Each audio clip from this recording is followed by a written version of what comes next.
ആലപ്പുഴ നൂറനാട്ടെ CPIM കുടിയൊഴിപ്പിക്കൽ ഭീഷണിയിൽ CPIM ലോക്കൽ കമ്മിറ്റി സെക്രട്ടറിക്കെതിരെ കേസ്.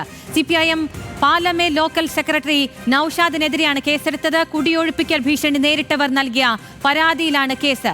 ദേവൻ MP ചേരുന്നുണ്ട് വിവരങ്ങളുമായി.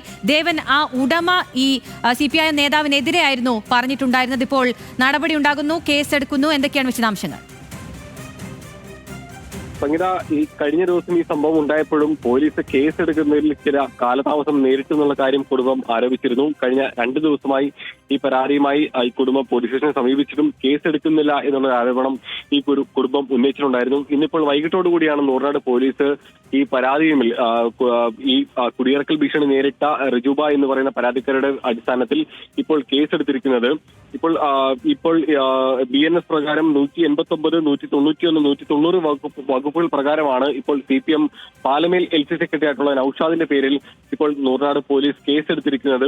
ഇപ്പോൾ അന്നേ ദിവസം ഈ സംഭവവുമായി ബന്ധപ്പെട്ടുകൊണ്ട് ഈ കുടുംബത്തെ അവിടെ നിന്നും ഭീഷണിപ്പെടുത്തി കുടിയിറക്കുകയും ഒപ്പം തന്നെ വീട് പൂട്ടി കൊടുകുത്തുകയും അതിനെ തുടർന്ന് ഈ കുടുംബം വഴിയാധാരപ്പെടുകയും ചെയ്ത സാഹചര്യം ഉണ്ടായിരുന്നു. ഇതിനെ തുടർന്നാണ് ആ കുടുംബം പരാതി നൽകുകയും ചെയ്തിട്ടുണ്ടായിരുന്നത്. ഇതിനെ സംബന്ധിച്ച് നൽകിയ പരാതിയിലാണ് ഇപ്പോൾ നടപടി ഉണ്ടായിരിക്കുന്നത്.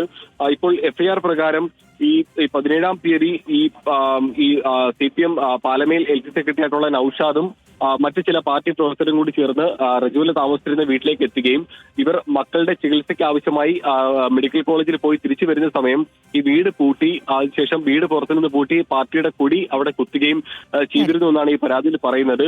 ഇതിനെ തുടർന്നായിരുന്നു അവർ പരാതി നൽകിയിരിക്കുകയും ചെയ്തിരുന്നത്.